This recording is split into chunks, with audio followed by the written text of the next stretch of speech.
করে একটা শব্দ হতেই 18 তলা লিফটের দরজা খুলে গেল এবং সামনে তাকাতেই বিনোদের মনটা শরতের কাশের মতো দুলে উঠল। লিফটের ঠিক সামনে দাঁড়িয়ে আছে তৃষা। এই স্টুডিওতে জয়েন করার পর থেকেই তৃষাকে ভারী ভালো লাগে বিনোদের। রিসেপশনিস্টের কাজ করে তৃষা, সেই সঙ্গে মাঝে মাঝে ভয়েস ওভারেও কাজে লাগে। মুখটা পুতুলের মতো টুকটুক করছে, ফর্সা। তবে যে জিনিসটা সবচেয়ে বেশি চোখ টানে বিনোদের সেটা হলো তৃষার চোখ। ভরার ডাগর চোখে কুচকুচে কালো অস্থির চোখের মণি, সারাক্ষণ যেন কাউকে খুঁজে চলেছে। বিনোদের মনে মনে ইচ্ছে ওই অস্থির মণি দুটো একদিন ওকেই খুঁজুক। মাঝে মধ্যে বিনোদের মনে হয় তৃষারও ভালো লাগে ওকে, কে জানে। বিনোদ দা যে কাজ কমপ্লিট? দা শুনতে ভালো লাগে না বিনোদের। ওকে কি বন্ধু ভাবতে পারে না তৃষা? কাষ্ঠ হাসি হাসে বিনোদ। এই আছি আর কি।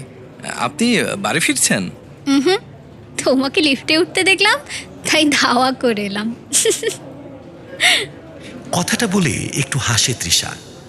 বিনোদ ভেবাচেকা খায়। কেন করতে পারি না? হ্যাঁ, কিন্তু আমি হ্যাঁ, তুমি অফিসে ওরকম হাঁ করে তাকিয়ে থাকো কেন বলো তো?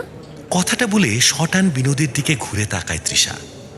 ওর ডান গালে রাখে নরম হাতটা। আমাকে ভালো লাগে, তাই না বিনোদ দা? চোখের দিকে তাকায় বিনোদ। চোখ মিথ্যে কথা বলে না। মেয়েটা কি মজা করছে বুঝতে পারে না, তবে এটুকু বোঝে এই মুহূর্তে তৃষার অস্থির চোখ দুটো ওকেই খুঁজছে। লিফটের দরজা বন্ধ হয়ে গেছে। ভেতরে এই দুটি প্রাণী ছাড়া আর কেউ নেই। লিফট হুড়মুড়িয়ে নেমে চলেছে নিচের দিকে। একটা ভীষণ অস্বস্তির ঢেউ বিনোদকে চেপে ধরে। জানো, এই অফিসটা না ভালো নয়। এখানে এসে থেকে কয়েকজন আমাকে... তৃষার মাথাটা ঢলে পড়ে বিনোদের বুকে। মেয়েটার চোখ থেকে কিছু একটা তরল গড়িয়ে নামছে বিনোদের বুকে। তৃষা কাঁদছে। বিনোদের অস্বস্তিটা বেড়ে ওঠে। তৃষার চোখ দুটো সে পছন্দ করে, কিন্তু সে চোখ থেকে জল নামলে কেমন দেখাবে তা সে কল্পনা করেনি। সে লিফট থেকে কোনো মতে বের হতে চায়, কিন্তু লিফটটা থামছে না কেন? প্লিজ প্লিজ প্লিজ দেখুন, প্লিজ আপনি এভাবে কাঁদবেন না। আপনাকে আপনাকে হাসলে ভালো লাগে। শুনুন, আমি আমি আপনাকে... হঠাৎ বিনোদের পকেটে সেলফোনটা বেজে ওঠে। সে চিটকে সরে আসতে চায়, কিন্তু তৃষার নরম হাতগুলো আগলে ধরেছে তাকে। মেয়েটার কান্না বেড়ে উঠেছে। স্টুডিওতে কি খারাপ কিছু হয়েছে তৃষার সঙ্গে? দীপ ফোন করেছে। বিনোদ সেই অবস্থাতেই ফোনটা রিসিভ করে কানে লাগায়। ওপাশ থেকে শোনা যায়, হ্যালো, এই শালা আহম্মক, আজ আবার স্টুডিওতে ছাতা ফেলে যাচ্ছিস তুই? হে, একদম ভুলে গেছি। তুলে রাখ, কাল এসে নেব। এখন তো বৃষ্টি পড়ছে, ভিজে বাড়ি ফিরবি নাকি? বৃষ্টি পড়ছে? আচ্ছা শোন না, দাঁড়া, আমি আমি লিফটে আছি, কল ব্যাক করছি। হ্যাঁ হ্যাঁ হ্যাঁ, ওকে ওকে ওকে ওকে। দীপ ফোন রেখে দিতে যাচ্ছিল, এমন সময় উপাস থেকে একটা গলা শুনতে পেল বিনোদ। সে একটু থমকে থেকে বলল, দীপ, দীপ শুনছিস? Hello hello. কি? তোর পাশ দিয়ে এক্ষুনি কেউ হেঁটে গেল গান গাইতে গাইতে। হ্যাঁ, গেল তো। কে গেল রে? তৃষা ওয়াশরুমের দিকে গেল। দীপ মিথ্যে বলেনি। গলার আওয়াজটা শুনেছে বিনোদ। তার বাঁ হাতটা এতক্ষণ তৃষার মাথায় ছিল, এবার সেটা নেমে আসে। দু হাতের ধাক্কায় তাকে ছিটকে দূরে সরিয়ে দেয় বিনোদ। কে তুমি? হ্যাঁ, কে তুমি? কে তুমি? ফাঁকা লিফটের মধ্যে গম গম করে উঠে চিৎকারটা।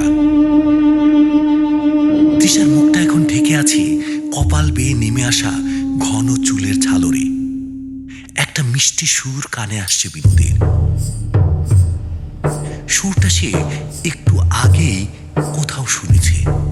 ও মা, আমি তৃষা, সেই যার চোখ দুটো ভালো লাগে তোমার। দেখবে এখন আমার চোখ দুটো। বিনোদের শরীরের মাঝখান দিয়ে একটা সরীসৃপ উঠছে মনে হয় তার। মুখটা একটুও দেখা যাচ্ছে না।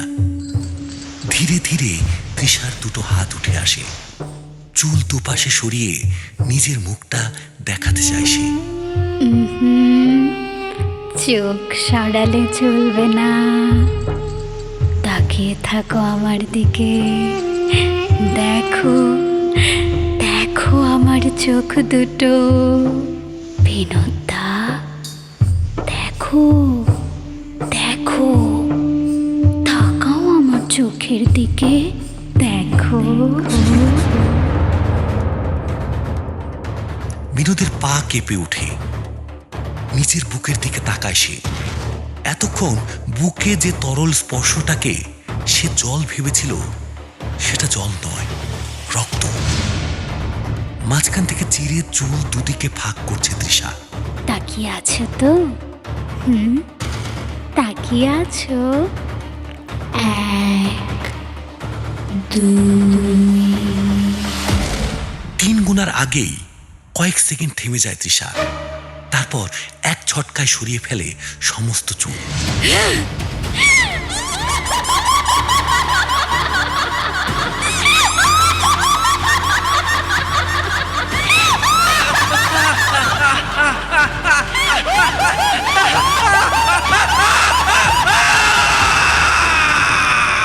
তীব্র আকাশ বিদীর্ণ করা পৈশাচিক হাসিতে ফেটে পড়ে সে। একটু আগে যে হাসিটা দেখতে চাইছিল বিনোদ, তার ঘন হরিণ চোখের মণিটা এখন উধাও। সাদা পোর্সেলিনের মতো দুটো চোখ উদ্যম নারকীয় হাসিতে বারবার কেঁপে উঠছে। কালো চেরা দাগে ভরে যাচ্ছে মুখ। তৃষার শরীরটা বদলে যাচ্ছে অন্য কিছুতে। একটু আগের সেই মিহি সুরটা বেড়ে চলেছে।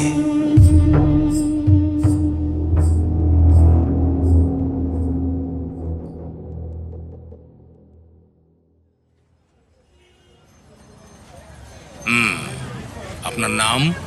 দীপাংশু স্যার, দীপাংশু মিত্র। ভিকটিম শেষ আপনাকেই কল করেছিল? সেদিনের কথা মনে পড়লে এখনো গায়ে কাটা দিচ্ছে দীপের। কদিন রাতে ভালো ঘুম হয়নি। চোখ বুঝলেই বিনোদের মাঝখান থেকে দুভাগ হয়ে যাওয়া শরীরটা। স্টুডিওরই ওয়েটিং রুমে ইন্টারোগেশন চলছে। দীপের সামনে বসে আছেন ইন্সপেক্টর নিরলস ব্যানার্জি। ভদ্রলোকের বয়স 50-এর কাছাকাছি। সুঠাম রিজু চেহারা, শান্ত ঘন চোখে চেয়ে আছেন সামনে টেবিলে বসা দুজনের দিকে। একটু আগে লিফটের সিসিটিভি ফুটেজ দেখার পর থেকেই তার ভুরু দুটো কুঁচকে আছে। ও কল করেনি স্যার, আমি করেছিলাম। ছাতা নিয়ে যেতে ভুলে গেছিল। ভাবলাম এখনো বেশি দূর যায়নি, তাই কল করে ফিরে আসতে বললাম। গলায় অস্বাভাবিক কিছু খেয়াল করেছিলেন? অস্বাভাবিক কিছু আমি শিওরলি বলতে পারবো না স্যার, তবে মনে হয় একটু এক্সাইটেড লাগছিল। কবজির উপর রাখা নোটবুকে কিছু লিখে নিলেন ইন্সপেক্টর। তারপর মুখ তুলে বললেন, দেখুন দীপবাবু, খুন একটা হয়েছে, মানে খুনি একজন আছে, এবং এখানে যেভাবে খুন হয়েছে তাতে আত্মহত্যার কথা ভাবাই যায় না। খুনি একবারে চোখে আঙুল দিয়ে দেখিয়ে দিতে চাইছে এটা খুন। স্ট্রেঞ্জ। স্যার, আপনি তো ফুটেজটা দেখলেন, তারপরেও বলবেন এটা স্বাভাবিক খুন? অলৌকিক কিছু সাজেস্ট করতে চাইছেন? ফুটেজে যা দেখা যাচ্ছে সেটা অ্যাবসার্ড বটে, কিন্তু অলৌকিক ছাড়াও তার ব্যাখ্যা দেওয়া যায়। ফুটেজে আমরা দেখেছি সেদিন সন্ধ্যে 7:15-তে 18 তলা থেকে লিফটে ওঠেন বিনোদবাবু। সে সময় লিফটে তিনি একাই ছিলেন, তবে ওঠার পর থেকেই তিনি অস্বাভাবিক আচরণ শুরু করেন। দেখে মনে হয় যেন তার সঙ্গে অন্য কেউ আছে, কারো সঙ্গে কথা বলতেও শোনা যায়, অথচ স্পষ্ট দেখা যাচ্ছে লিফট ফাঁকা। আমরা ধরে নিতে পারি কোনো রকম মানসিক সমস্যা ছিল তার, এই হ্যালিউসিনেশন। এর কিছুক্ষণ পর লিফটের আলো নিভে যায় এবং মিনিট 10 আলো বন্ধ থাকে। আলো জ্বলে উঠতেই দেখা যায় বিনোদবাবুর দেহ লিফটের মেঝেতে পড়ে আছে। এবং শরীর মাঝখান থেকে দুভাগ করে কাটা। কিন্তু এমন তো হতেই পারে যতক্ষণ আলো বন্ধ ছিল তার মধ্যে কেউ লিফটে ঢুকে খুনটা করে বেরিয়ে যায়। দ্বীপের পাশের চেয়ারে বসেছিল জয়ন্ত। সে বলল, 10 মিনিটের মধ্যে একটা মানুষকে আধখানা লম্বালম্বি করে কেটে ফেলা, এটা সম্ভব স্যার? তাছাড়া লিফটের লোক বলছে ওই সময়ের মধ্যে লিফট একবারও থামেনি। চলন্ত লিফটের মধ্যে মানুষ কি করে ঢুকবে বলুন তো? মানে আপনাদের যুক্তি হলো একটা ফাঁকা অন্ধকার লিফটের মধ্যে একটা নিরস্ত্র মানুষ নিজেকে দু আধখানা করে কেটে ফেলেন, দ্যাট টু কোনো ওয়েপেন ছাড়া? এটা কোনো মানুষের কাজ নয় স্যার। সেদিনের ঘটনার পর প্রায় দিন 7 কেটে গেছে। স্টুডিওর পরিবেশ আগের থেকে কিছুটা শান্ত হয়েছে। কাজকর্ম আবার শুরু হয়েছে আগের মতো। বিনোদের দেহ পোস্টমর্টেম করে আলাদা কিছু পাওয়া যায়নি। তারা জানিয়েছে ক্লিন কাট, কোনো ধারালো অস্ত্র দিয়ে উপর থেকে নিচ অবধি মাছের মতো কাটা হয়েছে শরীরটাকে। শরীরের দুটো ভাগেই অন্য কোনো আঘাতের চিহ্ন নেই। আপনাদের স্টুডিওটা কতদিনের? ওই বছর 5 হবে। মালিক তো আপনি? দ্বীপের দিকে চেয়ে জিজ্ঞেস করেন ব্যানার্জি। আগে হ্যাঁ, কি ধরনের কাজ হয় এখানে? সাউন্ড স্টুডিওতে যা হয় আর কি। অনেকে গান রেকর্ড করতে আসে, আমরা সুরও তৈরি করে দিই দরকার হলে। তারপর ধরুন ফলি থেকে শুরু করে আপনার মোট কজন কাজ করেন এখানে? সবাই মিলে 5 জন স্যার। স্টুডিওটা তো বেশি বড় নয়। নামগুলো বলবেন? আমরা 2 জন ছাড়া তৃষা বলে একটি মেয়ে আছে। তাছাড়া বিকাশদা রেকর্ডিংটা দেখেন। বেশ, আপনারা কি কাজ করেন? তৃষা রিসেপশনিস্ট। কোনো ক্লায়েন্টের ফিমেল ভয়েস ওভার দরকার হলে ওই করে দেয়। বাকি আমরা 3 জন সাউন্ড মিক্সিংটা দেখি। আর যিনি মারা গেছেন, আই মিন বিনোদ কাঞ্জিলাল? ও মেইনলি ভয়েস ওভারটাই করতো। মানে টিভিতে যে বিজ্ঞাপন টিজ্ঞাপন দেখেন সেখানে যেমন থাকে না, তেমন। নোটবইটা বন্ধ করে পকেটে রাখেন ব্যানার্জি। তারপর জয়ন্তের দিকে চোখ ফিরিয়ে বলেন, আপনি এখন যেতে পারেন। দীপাংশুবাবুর সঙ্গে একটু দরকার আছে আমার। জয়ন্ত বেরিয়ে যেতে ব্যানার্জি দ্বীপের দিকে ফেরেন। দেখুন, এটা যে হমিসাইড তাতে কোনো সন্দেহ নেই। যেহেতু স্টুডিওর বিল্ডিংয়ে হয়েছে এবং বিল্ডিংয়ের দারোয়ান বাইরে থেকে কাউকে লিফটে উঠতে দেখেনি, তাই আপনাদের 4 জনের কেউই সন্দেহের বাইরে নয়। আপনাদের ফোন নাম্বার আর ঠিকানাগুলো একটু লাগবে আমার। বাকিদের নাম্বারগুলো দিচ্ছি, কিন্তু আমার ফোনটা না কদিন হলো সার্ভিস সেন্টারে দিয়েছি। কল রিসিভ করতে পারবো না। সারাতে দিয়েছেন কেন? ওই একটু প্রবলেম হচ্ছে স্যার। কল রিসিভ করলেই কখনো কখনো মিউট, আবার কখনো নিজে থেকেই কল রেকর্ড শুরু হয়ে যাচ্ছে। কিছুটা এগিয়ে বসলেন ইন্সপেক্টর। মানে আপনার সঙ্গে বিনোদবাবুর কলটাও রেকর্ড হয়ে থাকতে পারে, তাই তো? দ্বীপের চোখ দুটো বিস্ফারিত হয়ে ওঠে। হ্যাঁ স্যার, স্যার হতে পারে, আমার একদম খেয়াল ছিল না। যদি হয়ে থাকে তাহলে ওই রেকর্ডিংটা আমার চাই। ফোনটা ঠিক হয়ে গেলেই আমি আপনাকে... না না না, এক্ষুনি লাগবে আমার। সার্ভিস সেন্টারের নাম্বার আছে? এই রে, আমার কাছে তো নেই, কিন্তু ইন্টারনেটে খুঁজলে পাওয়া যাবে। লুক ফর ইট, তারপর কল করে বলুন ওটা এক্ষুনি পাঠিয়ে দিতে। দ্বীপ দ্রুত ল্যাপটপ টেনে নিয়ে সার্চ করতে শুরু করে। ব্যানার্জি ঘর থেকে বাইরে বেরিয়ে গোটা স্টুডিওটা ভালো করে ঘুরে দেখতে থাকেন।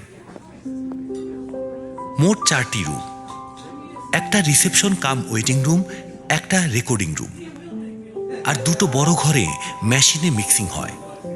রেকর্ডিং রুমের দুদিকের দেওয়ালে 2টো বড় কাচের জানলা। 2টো জানলা দিয়ে 2টো মিক্সিং রুমের ভেতর দেখা যায়।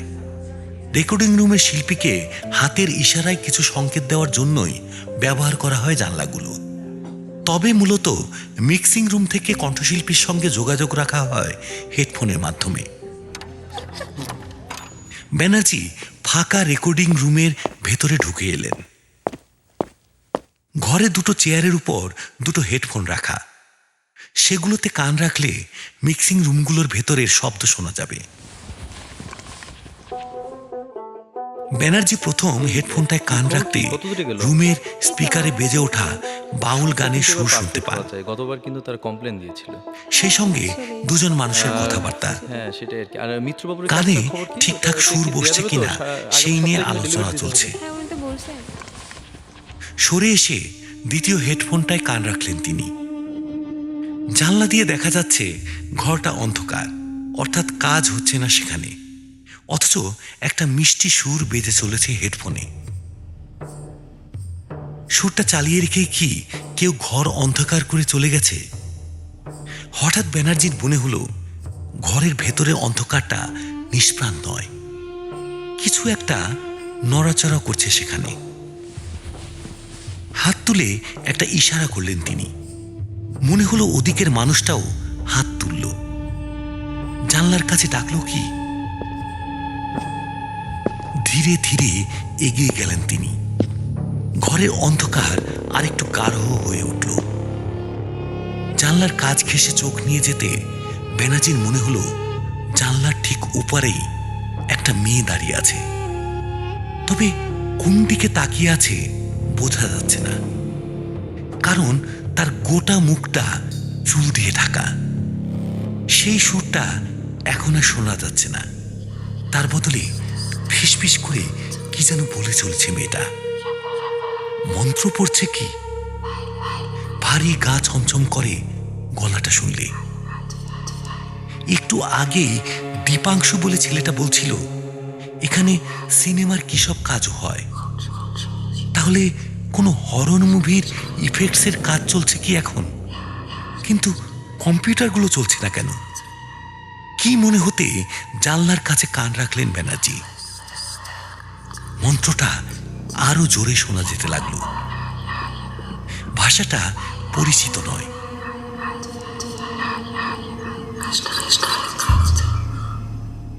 হঠাৎ থেমে গেল সব শব্দ। অখণ্ড নিঃশব্দে ভরে উঠল জানলার কাজ। কয়েক সেকেন্ড অপেক্ষা করলেন ব্যানার্জি। 1, 2, 3। এক ঝটকায় জানলায় মুখ ফেরাতেই তার বুকের ভেতরটা ঠান্ডা হয়ে গেল। মেয়েটা আরো কিছুটা এগিয়ে এসেছে। জানলার ওপারে একদম তার মুখোমুখি দাঁড়িয়ে আছে। এখনো আগের মতোই চুল দিয়ে ঢাকা মুখটা। এবার তার নিঃশ্বাসের শব্দ শোনা যাচ্ছে। কিন্তু একটা খটকা লাগলো ব্যানার্জির। মেয়েটা দাঁড়িয়ে আছে জানলার ওপারে, অথচ ঠান্ডা নিঃশ্বাস এসে পড়ছে ব্যানার্জির ঘাড়ের পেছনে। এ কি করে হয়? কি করে? আতঙ্কিত চোখে ব্যানার্জি খেয়াল করলেন মেয়েটা জানলার ওপাশে দাঁড়িয়ে নেই। কাচের জানলার ওপাশে তার প্রতিচ্ছবিটা পড়েছে, অর্থাৎ হঠাৎ সে দাঁড়িয়ে আছে এপারে। কি? আতঙ্কে চিৎকার করে উঠলেন ব্যানার্জি। সঙ্গে সঙ্গে ঘরের দরজা খুলে গেল। দীপ এসে ঢুকলো ঘরে। ব্যানার্জি হাঁপাতে হাঁপাতে পাশে তাকিয়ে দেখলেন জায়গাটা ফাঁকা, কেউ নেই সেখানে। Sir, sir! ব্যানার্জির চিৎকারে একটু অবাক হয়েছে দীপ। একবার ঢোক গিলে বলল, ওই রেকর্ডিংটা এসে গেছে স্যার, আমার মেল আইডিতে। Great great. চলুন চলুন। সামলে নিতে সময় লাগলো ইন্সপেক্টরের। রিসেপশনের দিকে এগুতে এগুতে বললেন, আচ্ছা, মিক্সিং রুম বিতে কোনো কাজ হচ্ছে আপনাদের? না, পুজোর দেরি আছে, তাই কাজের চাপ কম। ঘরটা এখন ফাঁকাই থাকে। দীপের ল্যাপটপে একটা হেডফোন গুজে রেকর্ডিংটা শুনতে লাগলেন ব্যানার্জি। রেকর্ডিং এর কয়েক জায়গা মিউট হয়েছে। লিফটের ভেতরে নেটওয়ার্কের অবস্থাও খুব একটা ভালো নয়, ফলে কথাগুলো স্পষ্ট নয় খুব একটা। ব্যানার্জি ভলিউম ফুল করে মন দিয়ে শুনতে লাগলেন। দীপ, দীপ শুনছিস? Hello, hello. কি তোর পাশ দিয়ে এক্ষুনি কেউ হেঁটে গেল গান গাইতে গাইতে? হ্যাঁ, গেল তো। কে গেল রে? তৃষা ওয়াশরুমের দিকে গেল। বিনোদের গলায় উত্তেজনার ছাপ স্পষ্ট। রেকর্ডিং এর একটা জায়গায় আটকালেন ব্যানার্জি। দীপ এপার থেকে তৃষার নাম বলতেই আচমকা কথা থামিয়ে দিল বিনোদ। ধরা আতঙ্কিত গলায় একটা প্রশ্ন করল, কে তুমি? হ্যাঁ, কে তুমি? কে তুমি? অর্থাৎ লিফটে কেউ ছিল ওর সঙ্গে। নাকি এটা হ্যালুসিনেশনের অঙ্গ? আবার প্লে করতে অন্য একটা জিনিস কানে এলো ব্যানার্জির, একটা মিষ্টি সুর। বিনোদের ফোন তো এখনো ধরা আছে, তাও সুর ভেসে আসছে কোথা থেকে? তার থেকেও বড় কথা, সুরটা ব্যানার্জির চেনা। একটু আগেই বি স্টুডিও থেকে এই সুরটাই ভেসে আসছিল।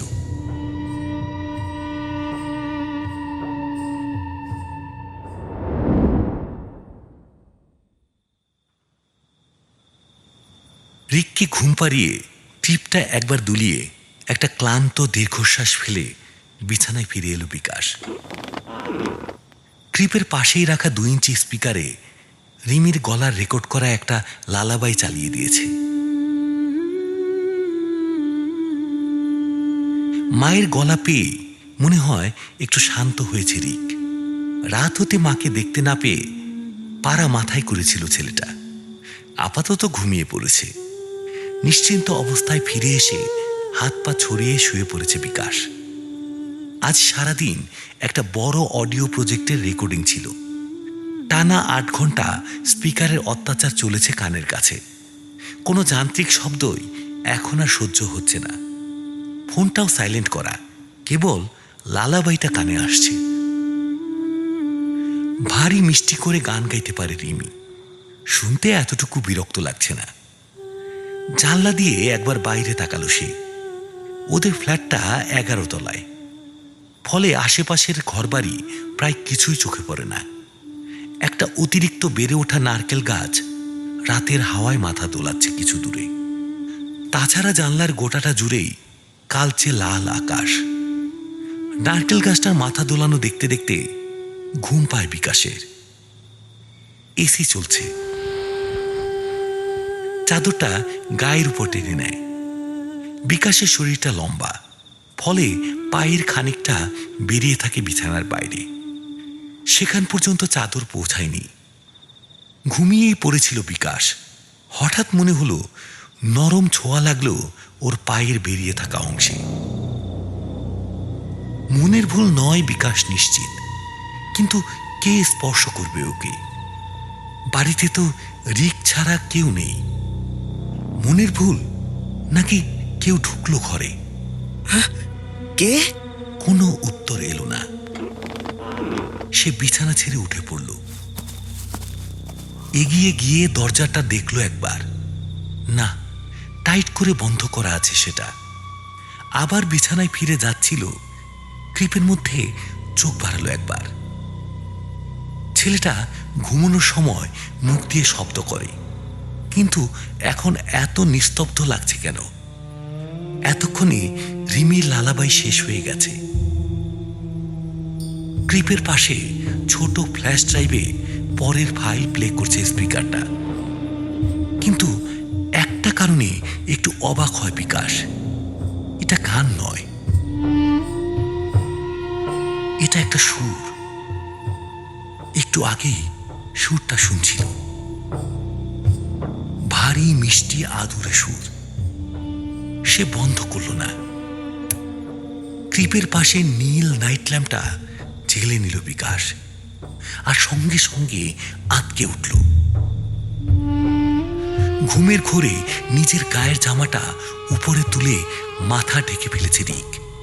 আর নিঃশ্বাস নিতে পারছে না। ও গড, মনে মনে কথাটা বলে জামাটা নামিয়ে দেয় বিকাশ। বাচ্চাটার সমস্ত মুখ লাল হয়ে গেছে। দম নিতে নিতে মুখ দিয়ে কিছু শব্দ করে রিক। কি ভেবে বিকাশ খুলে নেয় জামাটা। বাচ্চার মাথায় একবার হাত বুলিয়ে ফিরে আসতে যাচ্ছিল বিছানায়। এমন সময় একটা জিনিস চোখে পড়তে সে থমকে যায়। ক্রিপের গদির উপর হাত দুটো দিয়ে বারবার আঁচড় কাটছে রিক, গায়ের সমস্ত শক্তি দিয়ে একটানা। ওইটুকু বাচ্চার আঁচড়েও গর্ত হয়ে যায় তো শুনি। দ্রুত পকেট থেকে ফোন বের করে রিমির নাম্বারটা ডায়াল করে বিকাশ।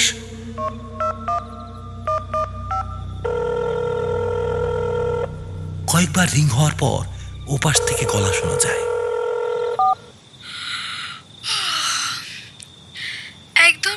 সময় ফোন করেছো? যেই ঘুমিয়েছিলাম অমনি। হ্যাঁ, আসলে মনে পড়ছিল খুব তোমার কথা। কাল ভোরে ফিরছো তো? হ্যাঁ, আর সেই জন্যই এখন ঘুমোতে হবে। এই শোনো না, কি? বলছি রিক না বারবার দু হাতে তোষক আঁচড়াচ্ছে। কখন এরকম করে বলো তো? খিদে পেয়েছে? তুমি আবার ওকে ভয় দেখিয়েছো? এ ভয় মানে আমি অপদার্থ কোথাকার! মনে নেই সে একবার ভয়ঙ্কর একটা মুখোশ পরে ওর সামনে গিয়ে জোগাড়পনা করেছিলে? তারপরেই তো ও ওরকম করেছিল। আবার যদি আমার ছেলেকে ভয় দেখিয়েছো না, তাহলে কাল ভয় কাকে বলে আমি বোঝাবো তোমাকে। এই দূর, আমি ভয় দেখাবো কেন? নিজে মরছে নিজের জ্বালায়। চুপ করো, তোমাকে চেনা আছে আমার। আর দু চারটে বকাঝকা শুনিয়ে ফোন রেখে দেয় রিমি। বিকাশ ক্রিপের কাছে ফিরে এসে দেখে আঁচড়ানো থামিয়ে দিয়েছে রিক। উল্টে এখন অস্পষ্ট শব্দ করে হাসছে। কোনো কারণে ভারী খুশি হয়েছে সে। কিরে, এত আনন্দের কি হয়েছে তোর? ছেলের পেটে একটা আঙুল রেখে হাসি মুখে জিজ্ঞেস করে বিকাশ। আনমনে হাসতে হাসতে একটা হাত ডান পাশে ছড়িয়ে দেয় রিক। হাতের তর্জনীটা সোজা হয়ে উঠে আছে, যেন কিছু দেখাতে চাইছে সে। বাচ্চারা অবশ্য এমন করেই থাকে। কি মনে হতে সেটা লক্ষ্য করে ঘরের দেয়ালের দিকে একবার তাকায় বিকাশ। রিক জানলার দিকে আঙুল দেখাচ্ছে। একটা 8 মাসের বাচ্চা জানলা দেখাবে কেন? না, এমনি তুলেছে হয়তো আঙুলটা। বিকাশ ফিরে আসতে যাচ্ছিল বিছানার কাছে, এমন সময় একটা ব্যাপার খেয়াল করে। রিমির গলার গান আবার শোনা যাচ্ছে, কিন্তু এবার আর স্পিকার থেকে নয়। গানটা ভেসে আসছে ফ্ল্যাটের জানলার বাইরে থেকে। রিকের হাসির শব্দ বেড়ে ওঠে সেই সঙ্গে। শ্বাস বন্ধ করে জানলার দিকে তাকায় বিকাশ। কাচের জানলার নিচ থেকে একটু একটু করে উপরে উঠে আসছে একটা মানুষের মাথা, চুল, চোখ, মুখ। এই মুখ বিকাশ চেনে, রিমি। কিন্তু 11 তলার জানলায় বিকাশের দিকে দৃষ্টি স্থির করে গিয়ে চলেছে রিমি। মুখে মৃদু হাসি, ডান হাতটা উপরে তুলে হাতছানি দিল। জানলাটা খুলতে ইশারা করলো। বিকাশ মন্ত্রমুগ্ধের মতো এগিয়ে গিয়ে খুলল জানলাটা। ইয়ে মানে তুমি এখানে এভাবে? তুমি তো বললে দেখতে ইচ্ছে করছে আমাকে, বলনি? হ্যাঁ, কিন্তু বিকাশের মনে হলো এবার ও জ্ঞান হারাবে। মাথার ভেতরেও একটা চাপা যন্ত্রণা সবকিছু গুলিয়ে দিচ্ছে বারবার। বাইরে দাঁড়িয়ে থাকবো, ভিতরে আসতে বলবে না? জানলা থেকে সরে দাঁড়ায় বিকাশ। রিমি দু হাতে জানলা ধরে ভেতরে ঢুকে আসে। আমার না খুব খিদে পেয়েছে জানো। কথাটা বলতে বলতে এগিয়ে যায় রিকের দিকে। রিকের হাসিটা এখন অস্বাভাবিক শোনাচ্ছে। একটা বাচ্চা এভাবে হাসতে পারে না। আমারও খুব মনে পড়ছিল তোমার কথা, ভীষণ ভীষণ ভীষণ ভীষণ। আচমকা এক ছটকায় বিকাশের সামনে চলে আসে রিমি। এই তোমার মনে আছে বিয়ের ঠিক পরপর আমরা মিউজিক চালিয়ে সালসা নাচতাম এই ঘরেই তো? হ্যাঁ, মানে লেটস ডান্স।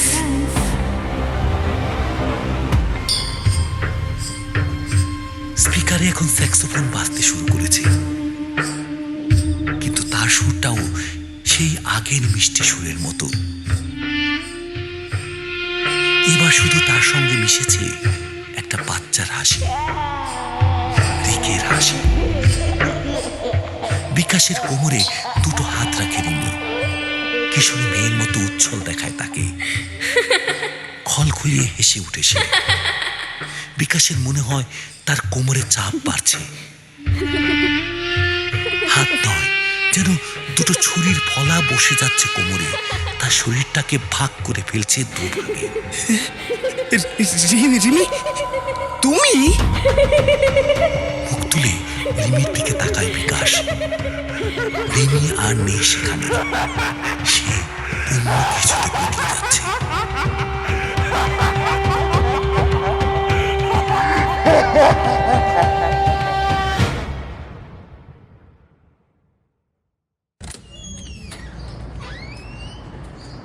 দরজা খুলে অবাক হয়ে গেলেন নিরলস ব্যানার্জি। দরজার ওপাশে যে মানুষটা দাঁড়িয়ে আছে তাকে তিনি আগেও দেখেছেন, কিন্তু তার মুখ চোখের অবস্থা যে এরকম হতে পারে তা তিনি আগে কল্পনা করেননি।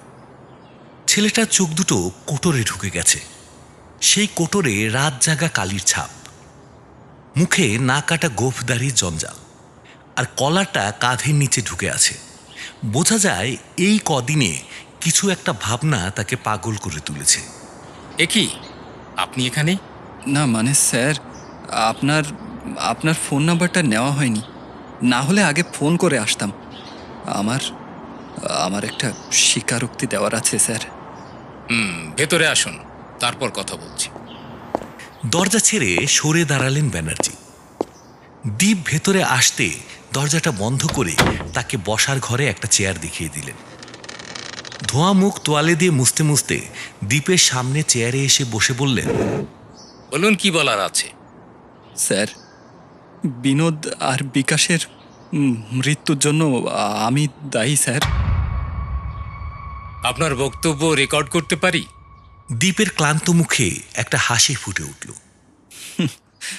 তাহা পারেন, কিন্তু সে রেকর্ডিং কারো হাতে গেলে আমি জেলে যাব কিনা জানি না, তবে অ্যাসাইলামের টিকিট নিশ্চিত। নিজের স্মার্টফোনের রেকর্ডিং বাটন অন করে টেবিলে রাখেন ব্যানার্জি।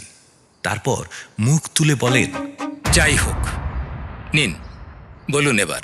একবার গলা খাকারি দিয়ে বলতে থাকে দীপ, ছোট থেকেই দেখেছি আমাদের পরিবারের সঙ্গে মিউজিকের একটা বড় যোগাযোগ রয়েছে। আমার দাদুর বাবা, তিনি ছিলেন ভারত বিখ্যাত মিউজিশিয়ান, নাম বললে চিনতেও পারবেন।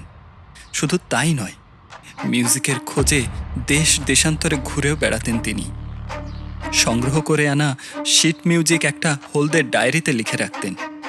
পৃথিবীর নানা প্রান্তের প্রায় 150 রকম বাজনার কালেকশন ছিল তার। কোন মিউজিক কোন ইনস্ট্রুমেন্টে বাজাতে হবে সেটাও লেখা থাকতো এই ডায়েরিতে। যাই হোক, তার মৃত্যুর পর আমার দাদুর কাছে আসে সেই ডায়েরি আর ইনস্ট্রুমেন্টস। সেখান থেকে ইভেনচুয়ালি আমার বাবার কাছে। বাবারও যে মিউজিকে আগ্রহ ছিল না তা নয়, কিন্তু অল্প বয়সে কাগজের ব্যবসায় নেমে বিরাট টাকা লস খান তিনি। মার্কেটে ভয়ানক ধার বাকি পড়ে যায়। উপায় না দেখে তিনি দাদুর ইনস্ট্রুমেন্টের কালেকশন থেকে বেশ কিছু ইনস্ট্রুমেন্ট বেচে দেন। আমার যখন 15 বছর বয়স, তখন সেই ডায়েরিটা বাবার থেকে আমার হাতে আসে। বাবা ডায়েরিটা আমার হাতে দিয়ে বলেছিলেন, দেখ দীপু, এই ডায়েরিটা আমাদের বংশের সম্পদ। পৃথিবীর প্রায় 100টা দেশের এমন সব অজানা সুর এতে লেখা আছে যা আজ পৃথিবী থেকে হারিয়ে গেছে। এইসব সুর বাজাতে পারলে তোর ভেতরে সমস্ত সংকীর্ণতা, হিংসা, ঘৃণা সব মুছে যাবে। শুধু ডায়েরির একেবারে শেষ পাতায় একটা সুর লেখা আছে, ওইটা কোনোদিন বাজাতে যাস না, সর্বনাশ হবে। আপনি তো জানেন স্যার, যেটা বারণ করা হয় সেটার প্রতি আমাদের আগ্রহ জন্মায় বেশি। শেষ পাতার ওই সুরটাই ডায়েরি খুলে আমি প্রথম দেখি। আমরা পড়েছিলাম ডায়টনিক স্কেলে একটা অ্যাক্টিভের মধ্যে একটাই ট্রাইটন থাকতে পারে। অঙ্কের মতো মিউজিকের ক্ষেত্রে এই নিয়মটা নড়চড় হওয়ার জো নেই, কিন্তু এই মিউজিকটায় একটা অক্টেভে 5টা থেকে 6টা ট্রাইটন আছে। মানে সুরটা প্রকৃতির নিয়মের বাইরে, অশুভ। তবে আমার বাবা আমাকে তেমন একটা গুরুত্ব দিয়ে সতর্ক করেননি। তার একটাই কারণ হলো মিউজিকটা বাজাতে হবে ডুডুক দিয়ে। ডুডুক হলো একটা প্রাচীন আর্মেনিয়ান ইনস্ট্রুমেন্ট, খানিকটা বাঁশির মতো। আমাদের কালেকশনে ছিল, কিন্তু বাবা বিক্রি করে দিয়েছিলেন। ফলে আমার আগ্রহ থাকলেও বাজাতে পারিনি। ডায়েরিটা আছে আপনার কাছে? এখন নেই, বাড়িতে আছে। আচ্ছা বেশ, সেটা নিয়ে আসবেন একটু। এখন বলতে থাকুন। জামার হাতায় কপালের ঘাম মুছে দীপ। হ্যাঁ, এবার এখানকার ঘটনায় আসি। আমি মেইনলি মিউজিক তৈরি করি ভিএসটিতে। ভিএসটি মানে জানি, বলতে থাকুন। কিছুদিন আগে নেট থেকে আমি একটা প্লাগইন পারচেস করি। তাতে ডুডুক ছিল, অর্থাৎ সেটা ব্যবহার করে ওই ডুডুক যন্ত্রটা ছাড়াও আমি ডুডুকের সুর তৈরি করতে পারবো। আপনি সেটা দিয়ে ওই শিট মিউজিক থেকে সুরটা তৈরি করেন, তাই তো? ওপরে নিচে মাথা দোলাই দীপ, চোয়াল ঝুলে পড়েছে তার। সেদিন আপনার ফোনের রেকর্ডিংয়ের লিফটে যে সুরটা বাজছিল। হ্যাঁ স্যার, ওটাই। ওই ওই ওই মিউজিকটা ভালো নয় স্যার। যেভাবে খুনগুলো হচ্ছে তাতে আমার মনে হয় ওই মিউজিকটা বাজিয়ে আমি অশুভ কিছুকে জাগিয়ে তুলেছি। জাগিয়ে তুলেছেন বলতে ডিমন জাতীয় কিছুর কথা বলছেন কি? হতে পারে স্যার, আমি ঠিক জানি না। কিছুক্ষণ গালে হাত দিয়ে বসে থাকেন ব্যানার্জি। তারপর বড় একটা দীর্ঘশ্বাস ফেলে বলেন, এমন অলৌকিক খুন আমিও আগে দেখিনি দীপবাবু। জীবনে ঢের কেস দেখেছি। আচ্ছা, ওই ডায়েরিতে মিউজিকটা কোথাকার বা কে তৈরি করেছে সেটা নিয়ে কিছু লেখা নেই? না, মিউজিক আর ইনস্ট্রুমেন্টের নাম ছাড়া অন্য কিচ্ছু নেই। তবে বিকাশ সুরটা দেখতে চেয়েছিল একবার। আমি ছবি তুলে পাঠিয়েছিলাম, সেটা ল্যাপটপে রয়ে গেছে। কই দেখি। পিঠের ব্যাগ থেকে নিজের ল্যাপটপটা বের করে আনে দিই। তারপর সেটা অন করে একটা বিশেষ ছবি বের করে এগিয়ে দেয়। ডায়েরির একটা হলদে হয়ে যাওয়া পাতা, তার উপর লাইন টেনে টেনে শিট মিউজিকের সিম্বল আঁকা আছে। এর মাথা মুন্ডু কিছুই বোঝেন না ব্যানার্জি, কেবল একটা ব্যাপারে চোখ আটকায়। পাতার একেবারে উপরের প্রান্তে একটা মাঝারি সাইজের হ্যাশ চিহ্ন আঁকা আছে। এটা কি বলুন তো? এটাকে বলে শার্প সিম্বল স্যার। মিউজিকে ওটা দিয়ে হায়ার পিচ বোঝানো হয়। ওই একই চিহ্নকে অঙ্কের ভাষায় হ্যাশ বলে। আমরা ফেসবুকেও খানিকটা মিউজিকের নিয়মেই হ্যাশট্যাগ ব্যবহার করি। অন্য কথাগুলোর চেয়ে হ্যাশ চিহ্নের গায়ে লেগে থাকা কথাগুলোর ভ্যালু হাইয়ার। হ্যাশট্যাগ সে তো ফেসবুকে ব্যবহার হয়, এখানে হয়েছে কেন? এখানে ওটা হায়ার পিচ বোঝাচ্ছে। শিট মিউজিক লেখা আছে পাতার মাঝামাঝি, তাহলে চিহ্নটা পাতার একেবারে উপরের দিকে এমন আলাদা করে লেখা কেন? তাহলে হয়তো মিউজিকটা লেখার আগে চিহ্নটা আঁকা প্র্যাকটিস করেছিলেন আমার পিতামহ। খুব ধীর পায়ে ঘরের ফাঁকা অংশে পায়চারি করতে থাকেন ব্যানার্জি। একটা লোক যে একটা ডায়েরি ভর্তি শিট মিউজিক লিখেছে, তাকে একেবারে শেষ পাতায় পৌঁছে একটা সাধারণ চিহ্ন আঁকা প্র্যাকটিস করতে হলো? না দীপবাবু, এই চিহ্নটার একটা মানে আছে। কিন্তু কি স্যার? পায়চারি করতে করতে দাঁড়িয়ে পড়েন ব্যানার্জি। আচ্ছা দীপবাবু, কবিতা যে পাতায় লেখা হয় তার একেবারে উপরে কি লেখা থাকে বলুন তো? কবিতার নাম আর কবির নাম। সে তো এখন, আজ থেকে কয়েকশো বছর আগে যখন কবিরা রাজাদের সবাই ভাড়া খাটতেন, তখন তাদের নাম লেখা হতো কবিতার মধ্যে। কহেন কবি কালিদাস পথে যেতে যেতে, নাই তাই খাচ্ছ থাকলে কোথায় পেতে। তাহলে উপরে কি লেখা থাকতো? যে রাজার উদ্দেশ্যে কবিতাটা উৎসর্গ করা হয়েছে তার নাম। রাজা মানে এখানে আপনার ডিমন। প্রায় ছিটকে সোফা থেকে সরে আসে দীপ। স্যার আমার খেয়ালই ছিল না এই হ্যাশ চিহ্নটা এসেছে একটা পৌরাণিক ডিমনের থেকে। হ্যাঁ, গ্রিকরা ওই ডিমনকে বোঝাতে এই চিহ্ন ব্যবহার করত। ডিমনের নাম বিলেথ। কথিত আছে বিলেথ যেখানেই যায় সেখানে বিশেষ কোনো সুর বাজতে থাকে। নোয়ার এক সন্তান হ্যাম প্রথম পৃথিবীতে নিয়ে আসে তাকে। পরে বিলেতের সাহায্য নিয়েই গণিতের উপর প্রথম বই লেখেন তিনি। অর্থাৎ মুখে কিছু একটা বিড়বিড় করে চলেছেন ব্যানার্জি। স্থির চোখে স্ক্রিনের উপরের হ্যাশ চিহ্নটার দিকে তাকিয়ে আছেন। দীপ কান পেতে তার কথাগুলো শোনার চেষ্টা করে। দুটো মানুষ খুন হয়েছে, একজনকে লম্বালম্বি কাটা হয়েছে, অন্যজনকে আড়াআড়ি। হ্যাশ না স্যার, না, সেটা তো যোগ চিহ্ন হচ্ছে। হ্যাশ মানে তো। একটা কাগজ টেনে তার উপর একটা যোগ চিহ্ন আঁকেন ব্যানার্জি। তারপর সেই চিহ্নটার ডান দিকের উপরের কোণে আরেকটা যোগ চিহ্ন। কাগজ জুড়ে একটা অতিকায় হ্যাশ চিহ্ন ফুটে ওঠে। মানে একইভাবে আরো দুটো খুন হতে চলেছে।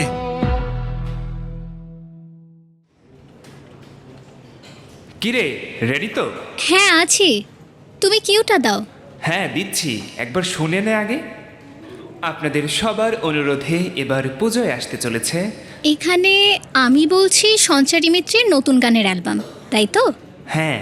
ঠিক আছে, আবার দাও কিউটা। হ্যাঁ, ফাইনাল এটা। হ্যালো, আপনাদের সবার অনুরোধে এবার পুজোয় আসতে চলেছে সঞ্চারী মিত্রের তৃষা। তৃষা থেমে যায়। হেডফোন থেকে ভেসে আসা একটা গলা কানে এসেছে ওর নাম ধরে ডেকে উঠেছে কেউ। গলাটা বিনোদের। আরে থেমে গেলি কেন? না মানে বিনোদের রেকর্ডিংটা ওখানেই শেষ হয়ে যায় না? আর কিছু বলার আছে বুঝি? কই না তো। ও ঠিক আছে, তুমি তুমি আরেকবার দাও। আচ্ছা রেডি, গো। কয়েকটা নিস্তব্ধ মুহূর্ত কাটে। তৃষা অপেক্ষা করতে থাকে। একটা চাপা কান্নার শব্দ ভেসে আসে। তৃষার বুকের ভেতর দিয়ে ঠান্ডা স্রোত নামতে লাগলো। বিনোদ কাঁদছে খুব চাপা স্বরে। কিছু কথাও যেন বলছে সে। চোখ বন্ধ করে তৃষা দু হাতে হেডফোন চেপে ধরে। তৃষা, আমাকে আমাকে আমাকে এভাবে মেরে ফেললে তৃষা, তৃষা, তৃষা, তৃষা, তৃষা, তৃষা, আমাকে আমাকে আমাকে এভাবে মেরে ফেললে তৃষা, তৃষা, তৃষা, তৃষা, আমাকে আমাকে আমাকে এভাবে মেরে ফেললে। কান থেকে হেডফোনটা ছুঁড়ে ফেলে দিয়ে চোখ খোলে তৃষা। আর সঙ্গে সঙ্গে বুঝতে পারে গোটা ঘরের আলো নিভে গেছে।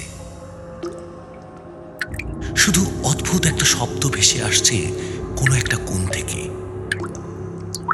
যেন নিষ্প্রাণ মৃত একটা শরীর থেকে টপ টপ করে ফোঁটা ফোঁটা রক্ত পড়ছে। যার শরীর সে গুনগুনিয়ে একটা সুর ভাবছে, ভারী মিষ্টি একটা সুর। শব্দের উৎসের দিকে এগিয়ে যায় তৃষা। আবছা অন্ধকারের মধ্যে মনে হয় একটা মানুষ দাঁড়িয়ে আছে ওর দিকে পেছন ফিরে। মানুষটাকে আগেও দেখেছে ও। গুনগুন করে সুরটা সেই ভাবছে। বিনোদা। এগিয়ে গিয়ে লোকটার কাঁধে হাত রাখে তৃষা।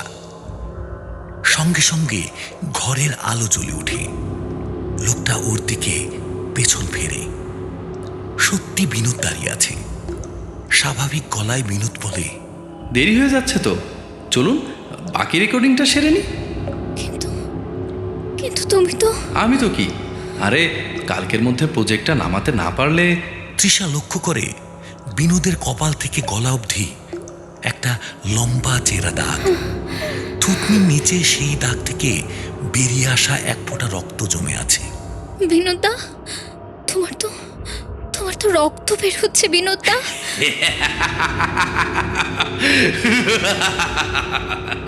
রক্ত কি করব বল? এমন করে কেটেছিস আমার শরীরটাকে, রক্ত রক্ত। আমি এসব এসব তুমি কি বলছো বিনোদা? হ্যাঁ তুই, মনে নেই না? তৃষার অস্থির চোখ কিছু একটা খুঁজতে থাকে বিনোদের মুখে। আবার ঘরের আলো নিভে আসে।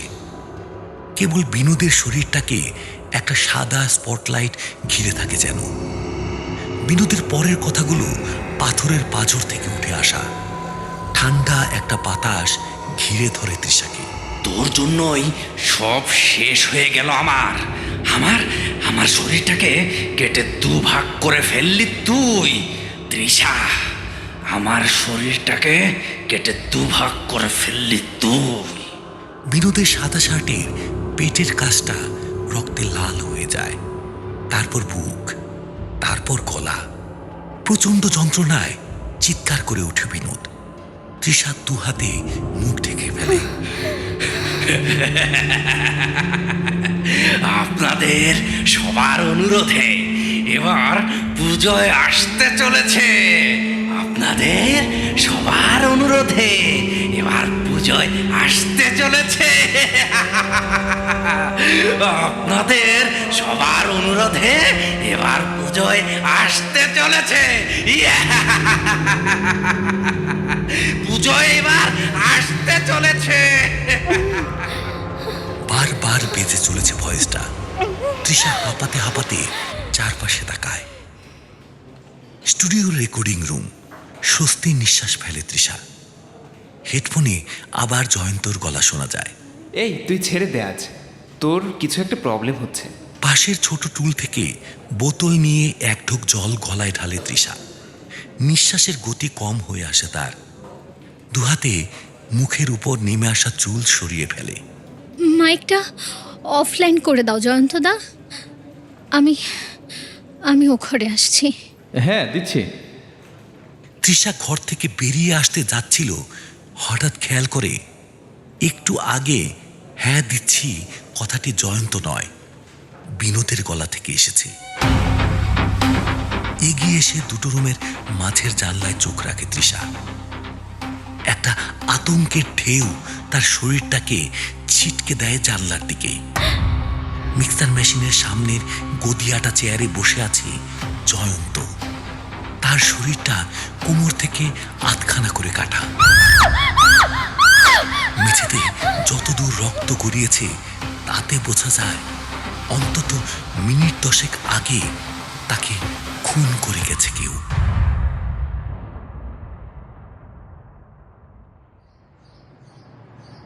এই মুহূর্তে কে কে আছে আপনার স্টুডিওতে?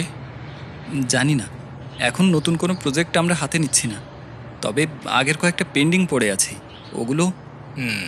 ওগুলো কি? জয়ন্ত বলেছিল তৃষাকে দিয়ে ওগুলো কমপ্লিট করিয়ে নেবে। কখন? জানি না, ওদের কাছে আলাদা চাবি থাকে। ব্যানার্জির কপালে বিন্দু বিন্দু ঘাম দেখা দেয়। পরের টার্গেট কি আমরা জানি না, কিন্তু আপনাদের স্টুডিওর কেউ নিরাপদ নয়। পকেট থেকে মোবাইল ফোন বের করে জয়ন্তর নাম্বারটা ডায়াল করে ব্যানার্জি। ওপাশে বেশ কয়েকটা রিং হয়ে কেটে যায়। স্টুডিওতে থাকলে আমরা ফোন সাইলেন্ট করে রাখি, তাই হয়তো। ফিরে এসে আবার উল্টো দিকে চেয়ারে বসে পড়েন ব্যানার্জি। কপালে হাত বুলোতে বুলোতে বলেন, এই যে ডিমনের নাম বললেন, একে যেমন নিয়ে আসা যায় তেমনি ফেরত পাঠানোরও তো রাস্তা আছে কিছু? তেমন কিছু তো, হ্যাঁ মনে হয় একটা উপায় আছে স্যার। কি উপায়? এই শিট মিউজিকটা যে পাতায় লেখা ছিল তার পিছনে গ্রিক ভাষায় আরও কিছু লেখা আছে। 4-5 লাইনের বেশি নয়। এই দেখুন। ল্যাপটপে ছবিটা খুলে দেখায় দীপ। খুব ভালো করে তাকালে বোঝা যায় পেছনের পাতায় কালি দিয়ে লেখা কিছু অক্ষরের ছাপ এই পাতার স্পষ্ট অক্ষরের ফাঁকে ফাঁকে ফুটে উঠেছে। এই পাতাটা আমাদের লাগবে। কুইক, আপনার বাড়িতে কাউকে বললে ছবি পাঠিয়ে দিতে পারবে না? বাড়িতে তো আমি একা থাকি স্যার, শুধু একটা পোষা কুকুর আছে। কিছু একটা বলতে যাচ্ছিলেন ব্যানার্জি, এমন সময় তার ফোনটা বেজে উঠল। তৃষা গাঙ্গুলি?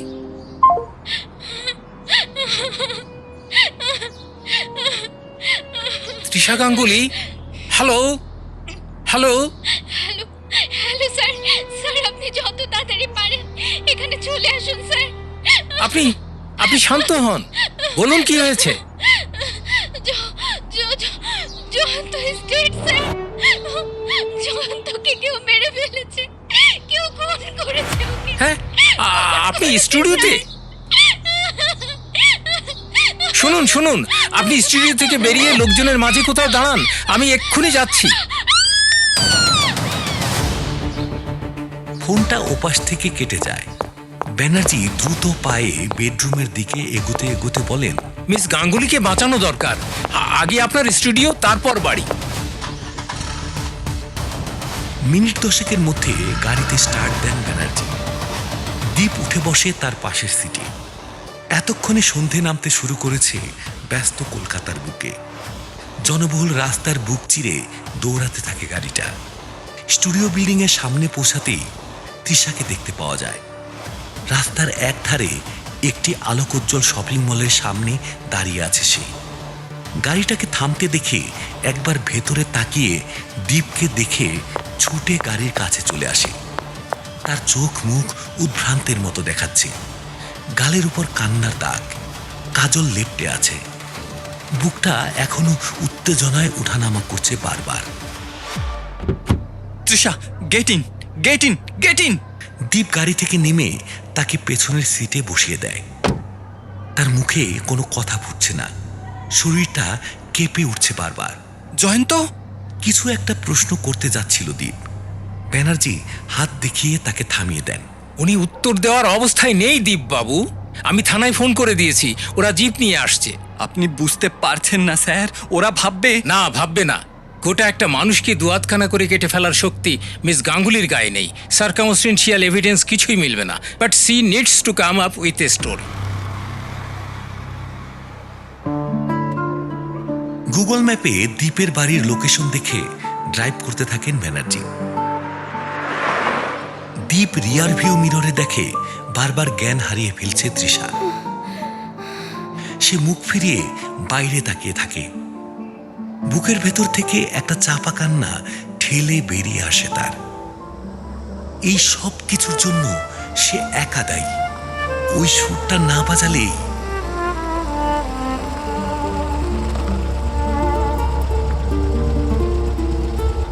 দীপের ফ্ল্যাটের সামনে এসে গাড়িটা যখন দাঁড়ায় তখন ঘড়িতে সন্ধে 7:30। গাড়ি থেকে নেমে দাঁড়ায় দুজনে। দীপ পেছনের সিটটা দেখিয়ে বলে, ওকে এখানে রেখে যাবেন? না না, আমাদের কারো একা থাকা উচিত হবে না, আমিই ক্যারি করছি ওকে। দুহাতে তৃষার অচৈতন্য দেহ কাঁধে তুলে ফেলেন ব্যানার্জি। 5 তলায় উঠে প্যাসেজ পেয়ে প্রায় দৌড়ে আসে দুজনে। দীপ চাবি দিয়ে দরজা খুলে ফেলে। একটা মিশকালো দেহ ভেতর থেকে ঝাঁপিয়ে পড়ে ওর উপরে। একটা জার্মান শেপার্ড। সারাদিন ঘরে বন্দি থাকে কুকুরটা। দরজার কাছেই বসে মুনিবের জন্য অপেক্ষা করে হয়তো।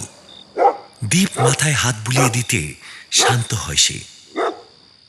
খুশি হয়ে ল্যাজ নাড়াতে থাকে। ব্যানার্জি সোফার উপর শুইয়ে দেন তৃষাকে। কোথায় আছে ডায়েরিটা? এই ভিতরের ঘরে। আমার সঙ্গে আসুন স্যার, আসুন। ডাইনিং রুম থেকে বেরিয়ে ছুটে যায় ওরা। কুকুরটাও দীপের পেছনে পেছনে আসে। ছোট একটা ঘরের ভেতরে ঢুকে আসে দীপ। এ ঘর ভর্তি শুধু বই। 3 দিকের দেওয়ালে থরে থরে সাজানো বই। তার কয়েকটা খসে এসে পড়েছে মেঝেতে। একদিকের মেঝেতে শোয়ানো আছে একটা গিটার, একটা ভায়োলিন। তার পাশেই কয়েকটা পুরনো খাতা। বিছানার ওপর একটা গীতবিতান খুলে রাখা আছে। ঘরের বইয়ের পাহাড় আতিপাতি করে খুঁজতে থাকে দীপ। আপনার মনে নেই কোথায় রেখেছেন? আসলে এত বই না আমার।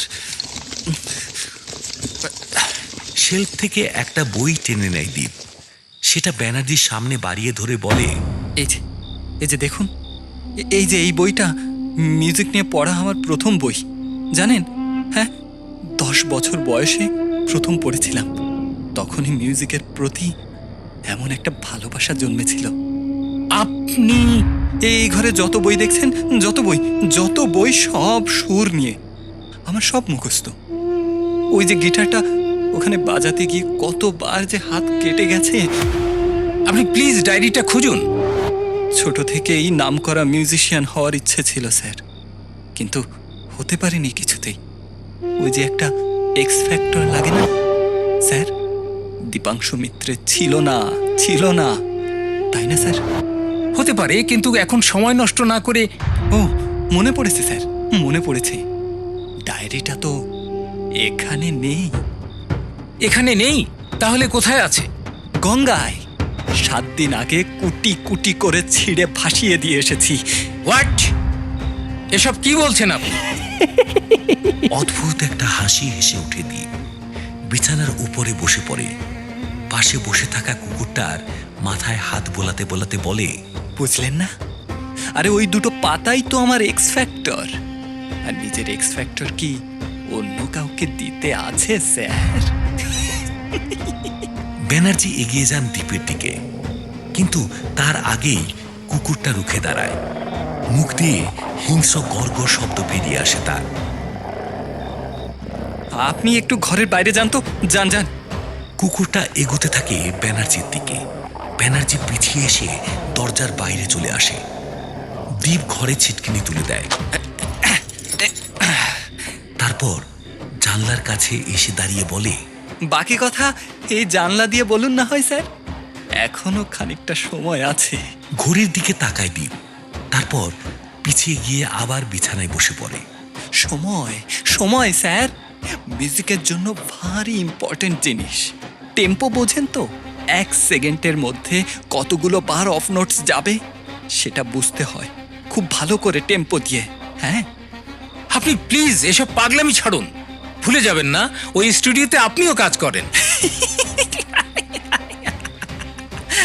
প্রদীপের জিন কি কখনো আলাদিনকে খুন করে ব্যানার্জি বাবু?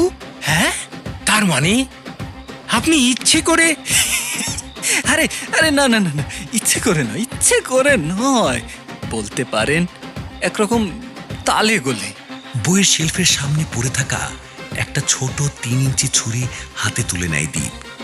সেটার প্রান্ত বরাবর হাত বোলাতে বোলাতে বলে, আপনাকে তো আগেই বলেছি স্যার, মিউজিক নিয়ে আমার বিস্তর পড়াশোনা থাকলেও ওই এক্স ফ্যাক্টরটা আমার ছিল না। নিষিদ্ধ শিট মিউজিকটা বানানোর ইচ্ছে ছোটবেলা থেকেই ছিল। হ্যাঁ হ্যাঁ, আমি জানতাম ওটা বাজালে আমার কোনো ক্ষতি হবে না। যুক্তিটা খুব সহজ স্যার, আপনিও একটু ভাবলেই ধরতে পারবেন।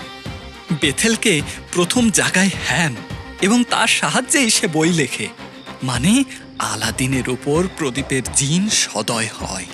কিন্তু আমার ভয় ছিল অন্য কারো তো ক্ষতি হতে পারে। হ্যাঁ হ্যাঁ হ্যাঁ হ্যাঁ, তো এই অবস্থায় আমার স্টুডিওর এক এমপ্লয়ের প্রতি আমার বিচ্ছিরি রকমের ভালোবাসা জন্মায়। ওই যাকে আপনি কাঁধে করে নিয়ে এলেন, ওই যে তার কথাই বলছি। কিন্তু সে তো আমাকে পাত্তাই দেয় না, কিছুতে পাত্তা দেয় না। উল্টে তার দৃষ্টি পড়ে আমারই অফিসের আরেকজন এমপ্লয়ি বিনোদের উপর। শালা, আমার একদিন ভারী রাগ হলো জানেন। ভাবলাম মিউজিকের ঠিক কি করা হয় সেটা বিনোদকে দিয়েই না হয় পরীক্ষা করে দেখা যাক। তো মিউজিকটা আমি বানিয়ে বিনোদকে শোনালাম, হোয়াটসঅ্যাপ করলাম। আমরা মিউজিশিয়ানরা আনপাবলিশড মিউজিক জেনারেলি কাউকে শুনতে দিই না, ফলে বিনোদের কাছ থেকে ওটা অন্য কোথাও যাওয়ার সম্ভাবনা ছিল না। বিনোদ মিউজিকটা শুনে টুনে অফিস থেকে বের হয়ে গেল। তখনও বুঝতে পারিনি স্যার এরপর ঠিক কি হবে। পরে যখন খবরটা পেলাম,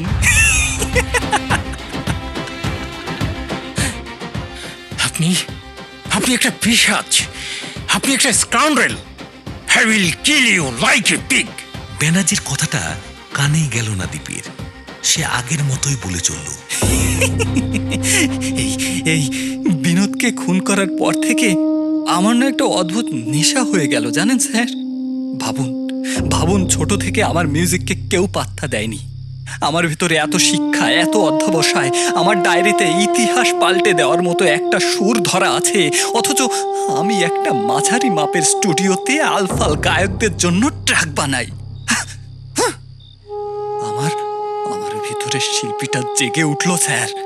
একটা আস্ত মানুষকে আমি মেরে ফেললাম স্যার, মেরে ফেললাম। অথচ কেউ কিছু জানতেই পারলো না, কেউ সন্দেহ করতে পারলোই না। কে বলেছে আমার সুরে জাদু নেই? কে বলেছে আমার মধ্যে এক্স ফ্যাক্টর নেই?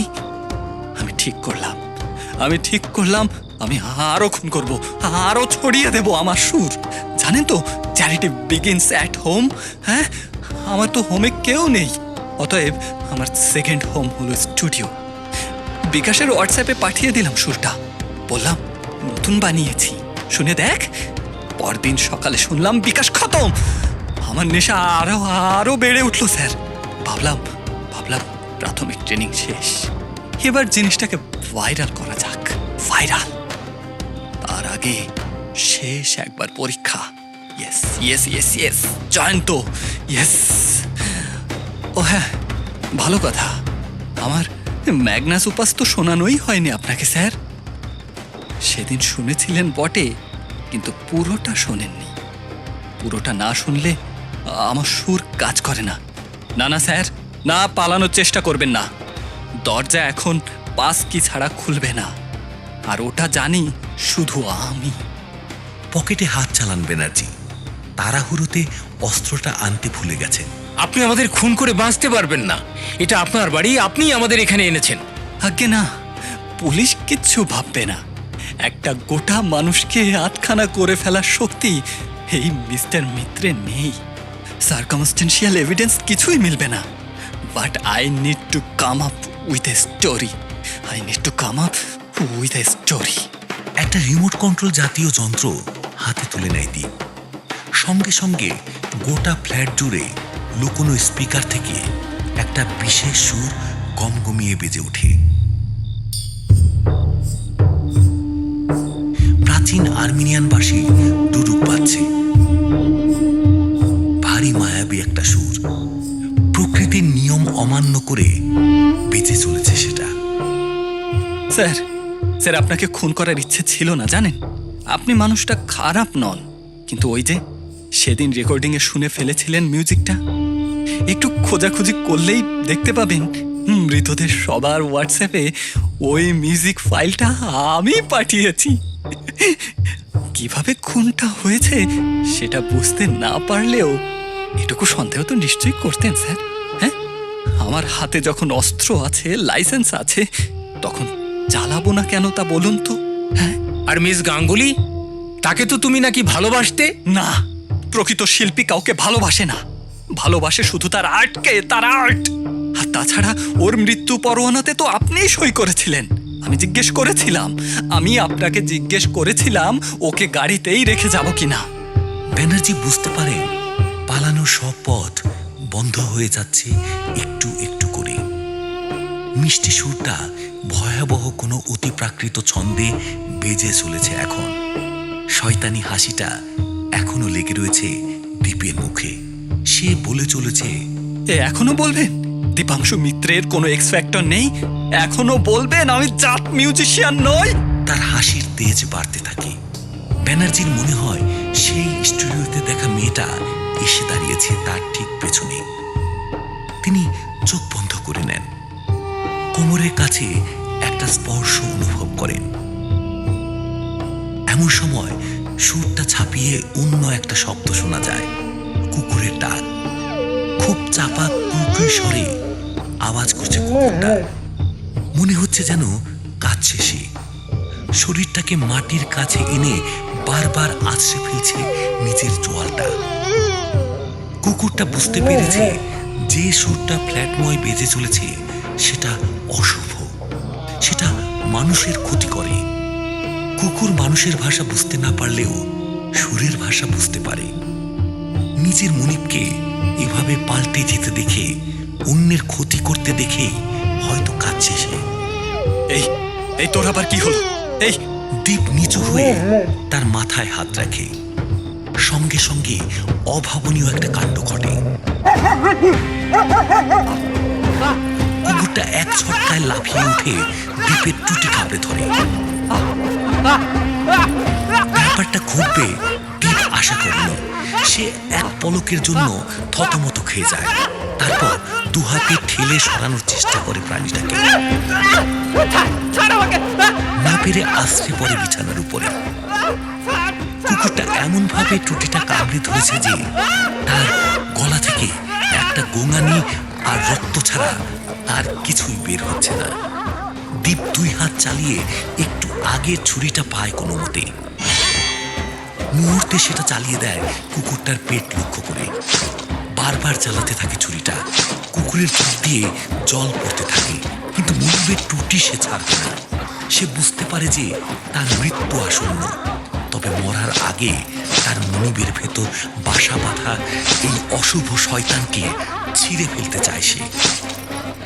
ব্যানার্জি খেয়াল করেন তার কোমর থেকে সেই চাপটা এবার ধীরে ধীরে কমে আসছে। মিনিট খানেক পরে সুরটা শেষ হবার আগে মিলিয়ে আসে।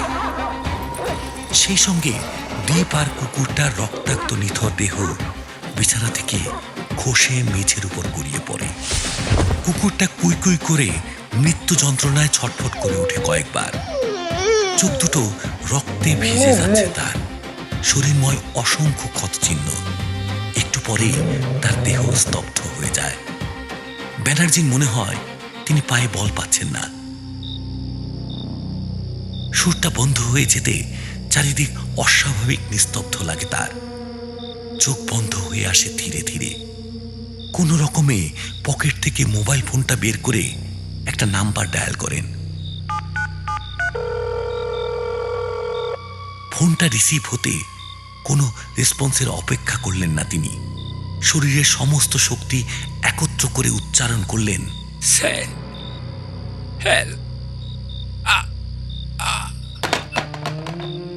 হাত থেকে খসে পড়ে ফোনটা।